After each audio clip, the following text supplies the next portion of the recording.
Welcome to our next discipleship class. So we're starting a new series today, and we're going to talk about atheism. I figured the best way to do that and the most practical way to do that was actually to go out to the atheist.org website, and instead of trying to make up what they say, take what they say, off their own website, and then provide a Christian response to those claims that they make. And that way we can have a little bit more of a real world response to the claims of atheism. So this is going to be interesting as we go through this. So we will try to keep it as simple as possible. Sometimes dealing with these different philosophies can become a little bit convoluted, and sometimes the simplicity of the arguments are lost in some of the heavy detail. But I will try to keep it as simple as possible so that we can learn from that and understand. Try not to rush through it. And then, so let's see what we can do. So the question is, what is atheism?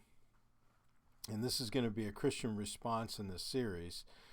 And I am, as you can see there, I'm going to respond to the statements made by the American Atheists, that organization, on their website. So the particular statements that will be taken in this presentation is under activism resources and about atheism, as you can see the link there. So with that, let's jump in. So the outline we're going to follow is, first of all, we're going to get the Bible's definition on what atheism is. We want to have a starting point, at least for our own theistic worldview, in particular, a biblical worldview. We'll talk about setting expectations as we go forward and have to discuss these things. We'll do atheism definition. In other words, by atheists, how do they define atheism as opposed to us? How do they understand their own beliefs? What is atheism by atheists, right? And then we're going to have to go through and talk about logic for a couple of slides so that we understand where we're at. And then we'll give a response to some claims and finally a conclusion. So let's try to walk through this. So the Bible's definition, in Psalm 14:1, it says, "The fool has said in his heart, there is no God." This is actually repeated twice, but we want to understand what that means. The term fool is not a criticism of the intellectual capacity, but of its broken reasoning process. In other words, it's not saying, it's not calling somebody foolish in the sense that there's something wrong with their thinking capacity, as though they're handicapped in that way. So this is a great explanation from the Believer's Bible Commentary. I quote it often because I think MacDonald had some great insight. But he says, the atheist does not want there to be a God. Therefore, he denies the existence of God. Pretty simple. It is an irrational position to take. First of all, it is a claim to omniscience. In other words, that the atheist would know everything. It says, I know everything. It is not possible that a God could exist beyond the boundaries of my knowledge. Now, I know atheists will respond and say, well, wait a minute, we're not saying there's no God, we don't think there's evidence, and we're not affirming that or whatever, but let's move forward. I understand that there's some nuances and different nuances from an atheistic position regarding their perspective on God or no God or whatever. Second, this attitude claims omnipresence, that's being everywhere at the same time. It says, I am present in all places at one and the same time, and it is not possible that God could exist in any place in the universe without my knowing it.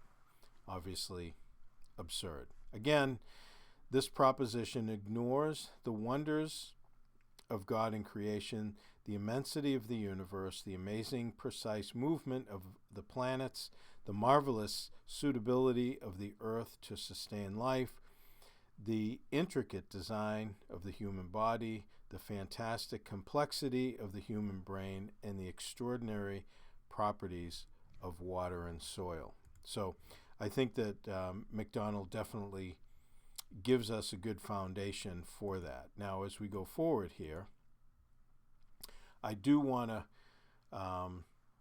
make sure that we're lined up with this idea of the fool in Psalm 14:1.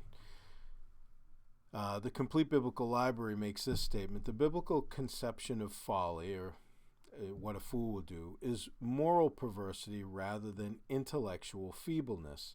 And whoever is morally and religiously wrong cannot in reality be in reality intellectually right. So they're trying to emphasize the fact that a person that is a fool in their heart, saying there's no God, they're dealing with a moral perversity as opposed to intellectual. In other words, we're not trying to say people are stupid. We're saying that there's a moral issue here. The word fool never means idiot or one deficient in natural ability, but always one who has cast off, important phrase, the fear of God and acts from pride, selfish passions, and self-conceit. This is Daniel Wendon's commentary. That's like a couple hundred years ago. Great insight. I like reading these older guys because they actually think. And John Trapp, again, another guy from the past, that shapeless fellow, talking about the fool, right? That carcass of a man, that walking sepulchre of himself, in whom all religion and right reason is withered and wasted, dried up and decayed, that wicked man hereafter described that studieth atheism. So again, these are just some Bible commentators that are giving us some thoughtful insights on, or at least the perspective regarding the idea of the fool. Now, G. Campbell Morgan, he says the word fool here stands for moral perversity, very similar to the Complete Biblical Library, rather than intellectual blindness. To his own testimony, the psalmist adds the statement of the divine outlook on humanity. It is the same. Men do not recognize God, and their doings are therefore evil.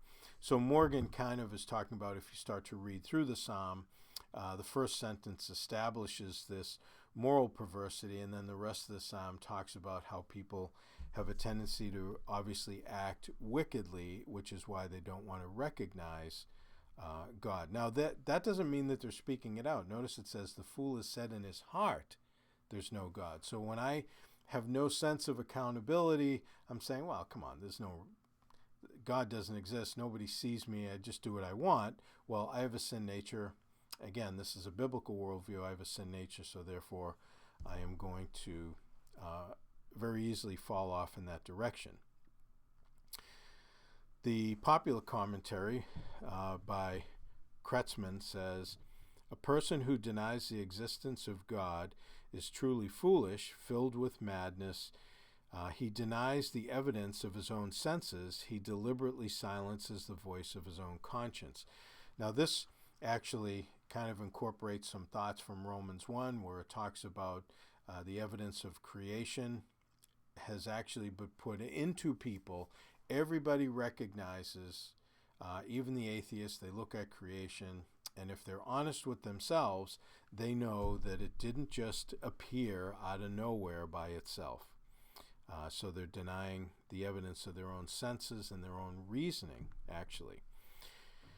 And the pulpit commentary says, an atheism is here depicted which goes beyond even that of Psalm 10, verses 1 to 18. There, the existence of God was not so much denied as his providence. Here, his existence is not only denied, but denied in the very depths of the man's heart. So in Psalm 10, it would be denying God's providence, that he's kind of controlling things and working out things within the world. And in this psalm, it's saying, look, I'm not even recognizing his existence. John Trapp goes on. He says, a fool, the Hebrew word is Nabal, is a person who has a problem in his or her heart more than in the head. He does not take God into account as he does about living, and is therefore morally insensitive. Gives you some reference verses there. He may or may not really be an atheist, and he is not necessarily ignorant, but he lives as though there is no God. And I think this kind of hits to the heart of the definition, because it really has nothing to do with the intellectual capacity of a person that is an atheist, or like the psalm is talking. It's not an intellectual issue. It's really it's something in the heart. It's a moral insensitivity, like Trapp says, and it's not that they're ignorant of everything there. It's just that they just want to live without accountability, as though God doesn't exist. It's really that simple. And they work hard towards that end. Thomas Constable, in his commentary, says a fool, again, he gives you the Hebrew word, is a person who has a problem in his or her heart more than in the head. So he quotes Trapp and then says he may or may not really be an atheist, and he is not necessarily ignorant, but he lives as though there is no God. This conclusion leads him to disregard the revelations of God as given of himself. So Constable actually combines both Trapp and, if you remember earlier, let's see.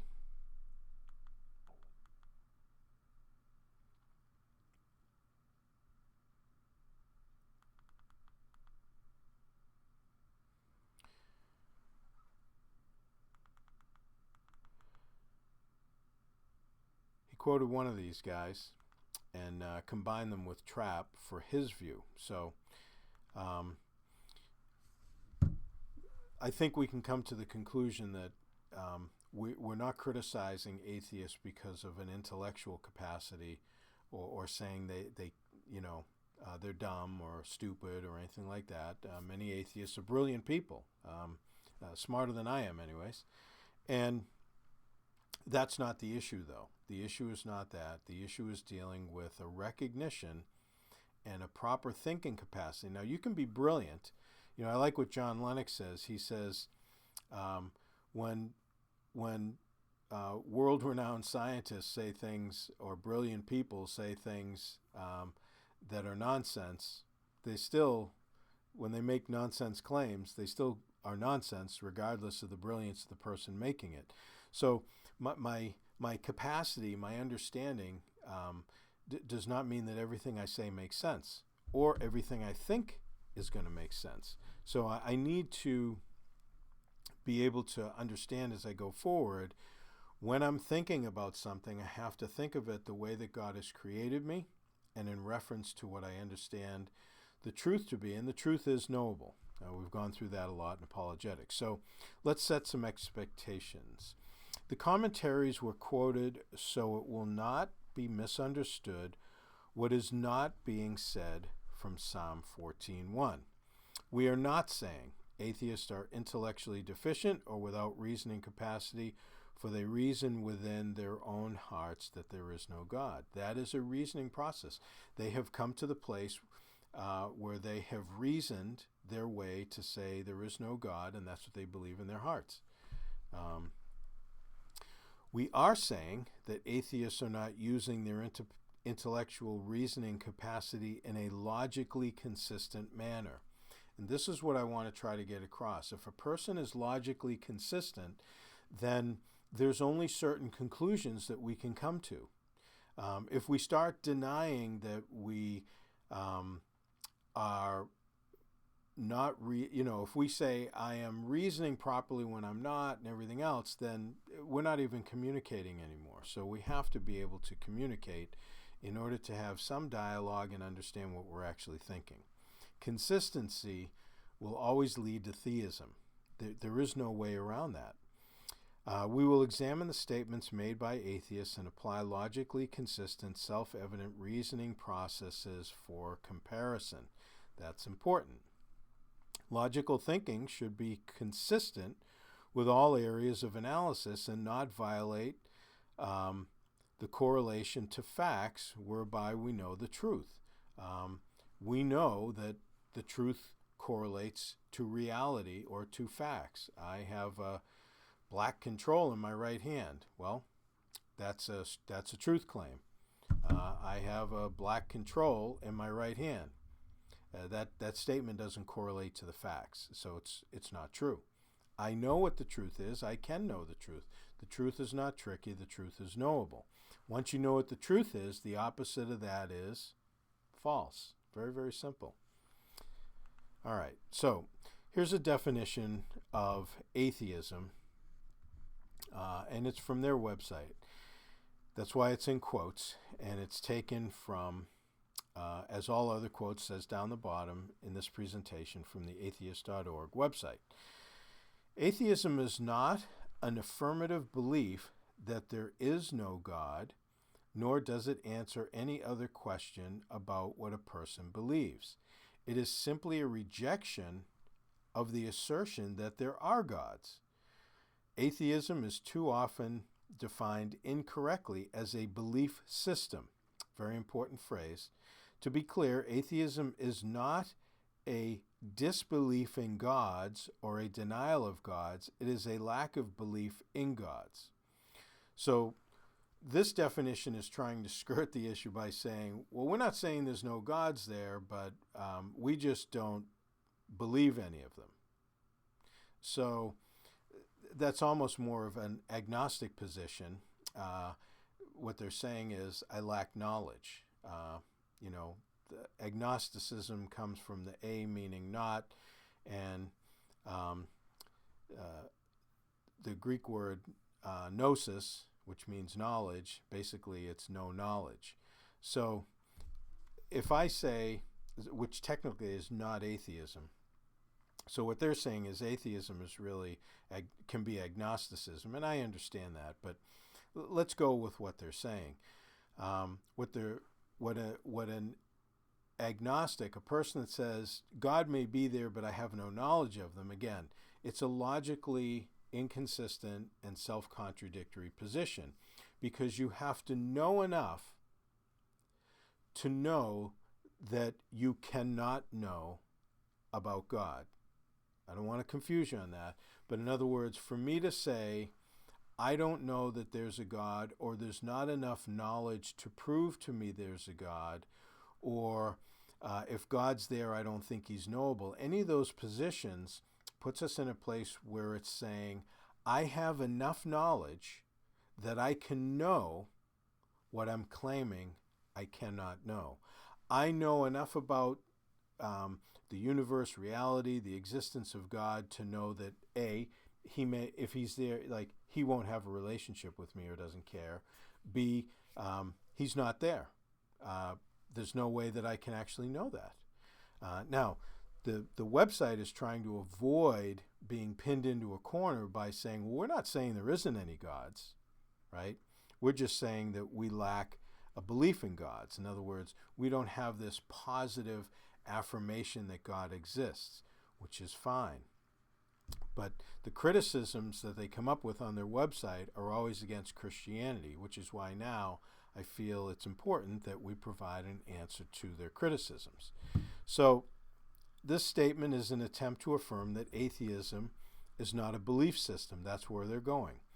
People can choose what to believe, but not whether to believe. And this is important that we remember that going forward. Nobody can choose just not to believe anything, because in doing that, they believe what they've decided not to believe. You follow that? Everyone believes something about what they know. Otherwise, they would not have an opinion, and atheists certainly have many opinions.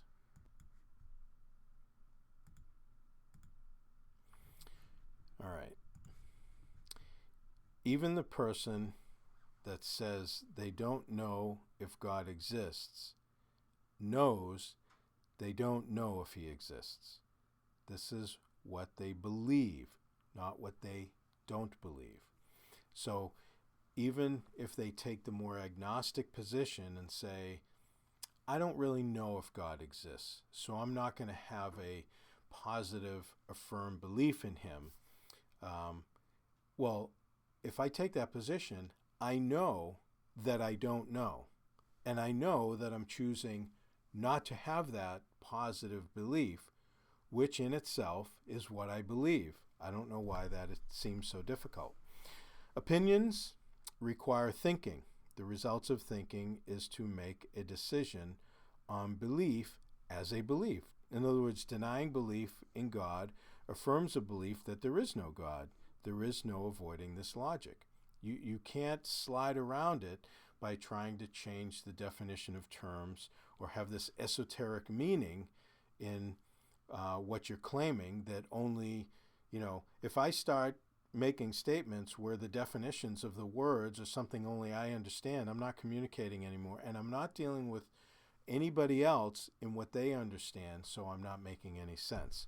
Atheists, and here's what I think is part of the bottom line, atheists confuse the positive belief in God with having a belief at all. But they don't equal. If I don't believe that there's a God, or if I don't positively affirm it, that doesn't mean I have no belief. It means I just do not believe that. I am not affirming that. Why are you not affirming that? Because I don't believe it. It's really that simple, I think. All right. The atheist.org website states, after going through multiple definitions of religious worldviews about God, this is what they say: if you lack an active belief in gods, you are an atheist. Okay? Number one, the statement requires definition of active belief. What is an active belief? Is an active belief like a practicing Catholic? I grew up Catholic, though I'm not one now, and, the term was, well, I'm a Catholic, but I'm not a practicing Catholic, which means I identify as a Catholic, but I don't go to church. I don't know. What does an active belief mean? Does that mean you have the belief, but it's not active right now? So, again, some of these phrases we need to understand a little bit better. What is an active belief?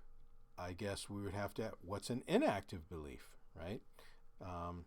A belief that's not acted on, or a belief that is an inactive belief one that I have that I'm not dealing with, or is it one that I don't believe? In other words, it's either active or inactive, I guess, right? So people either believe something or don't believe it. In other words, they reject something as true, but this is still belief. They believe their perspective is true. In other words, an atheist or an agnostic, they believe that their perspective is correct, which is why they hold it. But they have to believe it. It's not a matter of, just because they don't believe there's a God doesn't mean that that their perspective is like a non-perspective. They have that belief. They have that perspective. For example, what is an inactive belief in Santa Claus?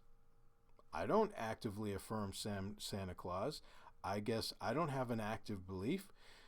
It's the rejection of Santa, or the active belief in the fact that he doesn't exist based on evidence. I don't believe that there's a guy that flies around with reindeer every Christmas, okay, and delivers presents. Well, what does that mean? Just because I don't have an active belief in Santa, I don't affirm his existence or whatever, but that's because I have come to the place, I have reasoned my way to the place that he doesn't actually exist. And in doing that, that is part of what I believe, okay? And other people that don't believe in Santa Claus will align with that belief, and it becomes a system of belief. Defining terminology is important when critiquing ideas and claims. Making up phrases without definition is not helpful and doesn't change facts. So, wordsmithing is not dealing with what the issue is. It's just, it's just trying to manage a response, but it has to mean something, right? So here's atheist claim. If you lack an active belief in gods, you are an atheist. This can be restated as many atheists do, and a lot of times an atheist will say, I simply lack a belief in God. All right? What is our response? Number one, the statement does not remove atheism from criticism as a belief system, which is their goal. The goal is say, well, we don't really have a belief system. It's not a religious belief. It's not a belief system. We just lack a belief in God, and you have a belief in God. Okay, let's move on. Lacking a belief is the result of a decision to reject a particular belief. In other words, it is a position based on a reasoning process resulting in a different belief. I have reasoned my way to believe there. So it is a belief, and if you get a whole bunch of people together, we'll see in a couple of minutes, it's a belief system. Atheists like to consider themselves well-reasoned, but claiming that a lack of belief in God is not a belief is simply too difficult to believe. At least for me anyways. I lack a belief in atheism. I do, because I'm a theist. Does that mean I don't have a belief system because I don't affirm atheism? Of course not. That's ridiculous. Doesn't make any sense at all. So let's walk through and talk for a couple of minutes about logic. There are three self-evident and foundational thinking methods used by all people everywhere. If they don't use it, it's because there's something wrong with them. They are somehow handicapped in their ability to reason, all right? But we're talking about normal people who can think and reason things, and yes, they may disagree, but everybody does it by these three principles. It is how we are made. Number one, the first is the law of identity. X is X. That's how you would spell it out, right? It states that everything that exists has a specific nature. Each entity exists as something in particular, and it has characteristics that identify what it is. In other words, and that's how we would know what it is, right? For example, this coin is small, round, made of copper, worth 1 cent, and has President Lincoln's image stamped on it. Well, what I'm doing is I'm identifying a penny. So if I show somebody a penny that identifies with that statement, I say this is a penny, then this is the law of identity. Now I know what a penny is. This is very simple. I mean, that's how we teach kids, right? This is this is that. Oh, okay, right? This object has a specific identity, and then from now on, that's now how I know what it is. Everybody thinks like this. That's how everybody identifies things and learns about them and everything else. It's how I differentiate a penny from a nickel, right? A lead pencil is a lead pencil. It's not a ball or something else. So if somebody says, well, this is a lead pencil, then now I know what a lead pencil is. If I've never seen one before in my life, well, now I know. I can look at it. I can identify it. That's the law of identity. These are self-evident, right? It's a self-evident law. It's like you don't have to teach a child, say, okay, I'm going to tell you the law of identity now and show them a pencil. No, you pick up a pencil and you say, this is a pencil. And the reason that they can learn what that is because it is self-evident. It is built into us, which also screams creation, not evolution. All right? God has placed that capability in us, and it's not part of just the random development of natural processes, matter acting on matter over time. That does not develop that capability.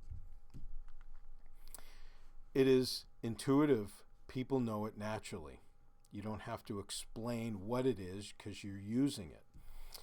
If you're asked to pick up your pencil, even if you don't know what a pencil is, once explained and described or identified, right, it becomes self-evident. This should be very clear. In other words, to claim and here's where we begin to understand that this is key, because we don't want to talk all around it. We want to understand what's being said. In other words, to claim a pencil is not a pencil affirms the law of identity, because the claim requires the knowledge of what a pencil is in order to claim it's not a pencil. Okay? Now that's important, because for an atheist to claim that God doesn't exist, they need to know what that God is, how that God would exist, and the fact that he's not there in order to know that. Okay? But the law of identity is important. We have to think logically. The law of identity is fundamental to how we think. In logic, they put a term on it so we can use it and understand it, like we're talking about it now. But you think like that whether you have ever thought about it or not. The second law is of non-contradiction, which is X is not both X and non-X. It's very simple. It states that something cannot be both true and false at the same time and in the same sense, or two things cannot be opposite and true at the same time in the same sense. For example, I cannot be both 4 feet tall and 6 feet tall at the same time in the same sense. It creates a logical contradiction. I can be 4 feet tall if I sit down on a chair, but I can't be 4 feet tall and 6 feet tall at the same time. It's just not possible. Again, self-evident law. It's intuitive, and people know it naturally. It can't be denied, just like the law of identity, without affirming it. If we affirm that something can be both true and false at the same time and in the same sense, this claim assumes that the opposite of it cannot be true. In other words, the opposite of the claim. In other words, it is saying that opposites can both be true, but the opposite of the statement is claimed to be false. In other words, any time that I make a claim to try to show that the law of contradiction is not true, I have to use the law of non-contradiction, because I'm saying the opposite of my statement is not true. It's not true because it's stating something that you can't have two opposites that are true. My statement is opposite what I'm claiming to be true. What I'm saying is my statement's true and another statement's false. So I'm using the law of non-contradiction. You can't use it without affirming it. The third is the law of the excluded middle, or every declarative statement is either true or false. In other words, X is or X is not. There is no partial X. There's no middle X. It's not X on the way, okay? So, in other words, a statement is either true or false or has no middle ground. The middle is excluded. That's why they call it the law of excluded middle. Example, the claim God doesn't exist is either true or false. He either does or doesn't exist. There's no middle ground. There's no God's almost existing, or he's a little less existing than people think he is. All right? He either does or he doesn't. Again, it's self-evident, right? We use it all the time. This thinking process, it's intuitive. People know it naturally. It corresponds to the law of non-contradiction, as you can see. It can't be denied without affirming it. To deny the law would declare a middle ground in a claim that requires its exclusion. In our example, God either exists or doesn't exist. There is no middle option. You can't add a middle option. You can't say, so God either exists, doesn't exist, or partially exists. No, that's like saying I either exist, don't exist, or I kind of partially exist. I either do or I don't. And these three laws that are identified as laws of logic because somebody has put that term on them, these are self-evident, and this is how we think. Without this, Now, this is a natural thinking process. Without this, you can't learn anything. You can't know what's true because you can't know if something's true or not true. You can't really communicate because nothing that you say will be able to be identified and understood. In other words, this is how we are created, and it should be very, very self-evident. So, in summary, for logic, if it is true that God exists, then it is false that God does not exist. That's the only logical conclusion. If theism is true, then atheism is false, and vice versa. If atheism is true, then theism is false. If there's no God, then any belief that tries to have a God in it, that's not true, right? Obviously, that's what atheists believe. Example, if A is true, then non-A, the opposite of it, is false. It's a law of non-contradiction. This is the same for every truth claim. Every truth claim, not just talking about the existence of God or anything, any truth claim. The truth is knowable and absolute by nature. And we've gone through this in the apologetics on the truth is knowable and the opposite of true is false. Not everything can be true, but there is truth. Now, obviously, you can't have everything that people claim is true because they conflict. And so it would be the law of non-contradiction applied. So either God exists or he doesn't in relation to this presentation. Either way, the opposite of what is true is false. And a truth cannot be claimed without affirming this principle. It is not possible.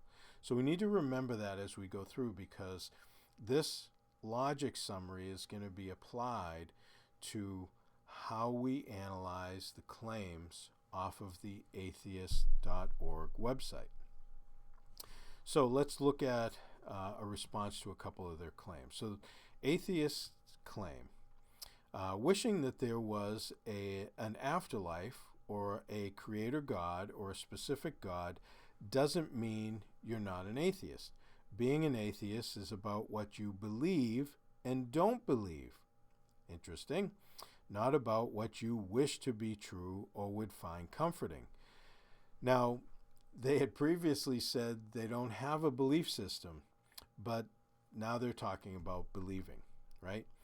So, and they say being an atheist is about what you believe and don't believe. Well, they don't believe in a God, so that has nothing to do, they're defining don't believe synonymous with a lack of affirming, okay? Atheists cannot be consistent with their own claims because their claims violate the natural laws of logic, as we saw in the previous slides. So if you try to say, well, it's not that I don't, it's not a belief, it's just a lack of a affirmation that God exists, and it's like, no, it's what you don't believe. You're stating that yourself. Atheists believe their claims no matter what they are, in this case, about God's existence. That's what they believe. I don't know why this is so tough. All right, the response continued. Atheists can claim that atheism is not a belief system, but redefining their beliefs to avoid calling it a belief system does not change the facts. First of all, here's the definition from the Collins Dictionary. The belief system of a person or society is the set of beliefs that they have about what is right and wrong and what is true and false. That's a belief system. Atheists have a system of beliefs. They believe what's true and false. They're stating that on their website in their sentences and making claims. How about the Dictionary of Psychology, right? A set of beliefs which guide and govern a person's attitude, direction towards a system, such as a religion, philosophy, which they have, or an ideology, which they have. So they have a set of beliefs, and it is a system. It is a system of beliefs. The Dictionary of Sociology said a set of beliefs held by a particular society, culture, or an individual. Well, they are a society of people that have similar beliefs. They band together in those beliefs that they have a common system of understanding and they agree to it, that's what they believe. Any set of propositions that are believed with a measure of uniformity among a group is that group's common beliefs or their system of beliefs. Atheists can redefine it according to their own desires, but they can't change reality. They can't just start making up their own definitions and make silly claims, that not believing in God is not a belief. It's not a positive belief in God, but that doesn't mean it's not a belief. Claim by atheists. Being an atheist is about what you believe and don't believe. It's always easy when atheists do the work for you, putting their contradictions down in black and white. So I would agree with them. It's what they believe and don't believe. Their statement cannot be any clearer. Atheism is about what you believe and don't believe. What they don't believe is that God exists. What they don't believe defines their belief. If they have a rejection of the assertion that there are gods, this is clearly what they believe, unless, of course, they don't believe their own claims.